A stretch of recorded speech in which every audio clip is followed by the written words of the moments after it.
This evening I am I'm going to walk out to Stonehenge.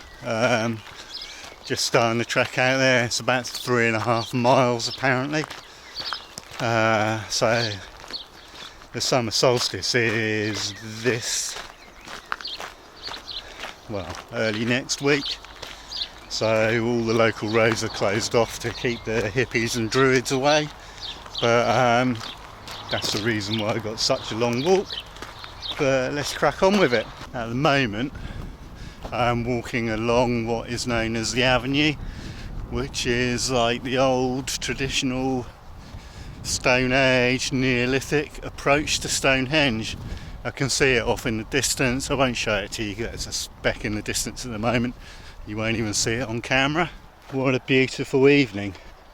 There's Stonehenge there, and the sun is going down over there at the moment. I was hoping to get a shot of the sun going down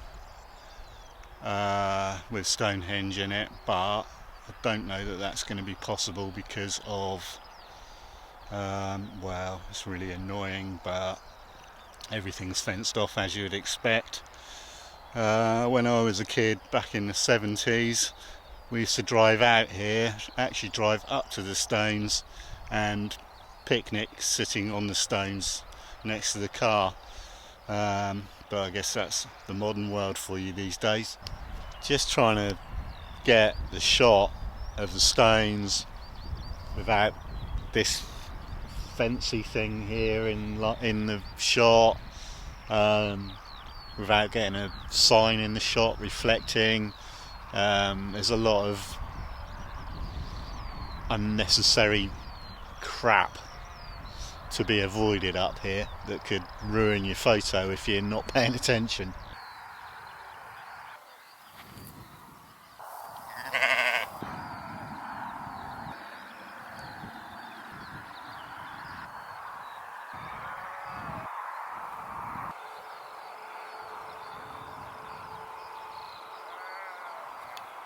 Just got about 3 hours of waiting now.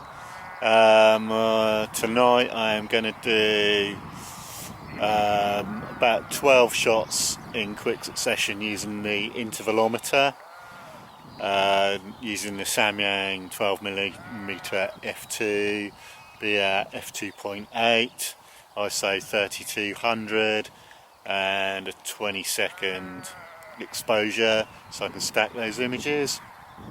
And then I'm going to do a panorama with my 35mm f1.8.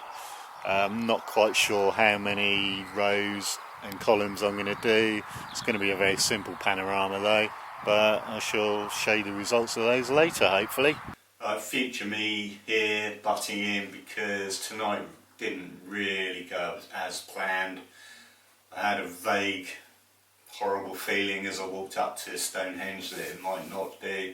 There was a lot of haze and mist, which we get in the summertime here, and it was exactly where the core of the Milky Way was going to rise, and also in that direction is a city that's maybe 20 or 30 miles away, and that just illuminated the mist and just ruined any chances of getting a Milky Way shot. Also combined with that was the moon was rising in exactly that spot as well. So if you want to, I'm still happy with it. I'm overjoyed with the photo I got. I'm really happy with it. I really like it. If you want to see that, skip right to the very end of this video and you'll miss out the next few minutes of me talking rubbish about lens choices for Nikon Z50, and that also goes to the ZFC camera as well. So this might be as far as you get, but thank you for watching. If you want to see the photo, skip to the end. If you want to hear what I've got to say about lens choices for Nikon crop sensor cameras, then keep watching. Thank you. One thing I get fed up hearing is that there's very few lenses for the Nikon Z50. Basically I think that's absolute rubbish. You've got all the Nikon Z lenses, You've also got all the f-mount lenses ever made, plus increasingly you've got third-party lens manufacturers like Viltrox bringing a good selection of lenses to the market, and even producing lenses that Nikon don't make, like for example the 13mm f1.4 that is likely to come to market in the very near future. So probably in total you've got about 100 lenses to choose from, if not more. You can also adapt many old lenses. I also use an adapted Sony E-mount lens, cheap adapter, and I use it for Astro on the Z50. If you think the Nikon Z lenses, native lenses, are expensive, then I honestly don't think they're any more expensive than any other lens manufacturer's quality lenses from like Canon or Sony. And to be fair, they even look like a good price when compared to some of the old f-mount lenses as well. So no excuses, just buy any old lens, whack it on there and off you go. You won't go wrong really. Remember, the F to Z adapter is your friend, as much as I hate to admit that, because I have a love-hate affair with that thing. Ow. Being attacked by massive bee hornet things up here. I have no idea what they are, but they're really annoying. So just get stuck into the second-hand market, buy some lenses, try them out. If you don't like them, shift them on. There's absolutely nothing to be lost by getting second-hand lenses. You won't lose any money because, well, they really hold up well.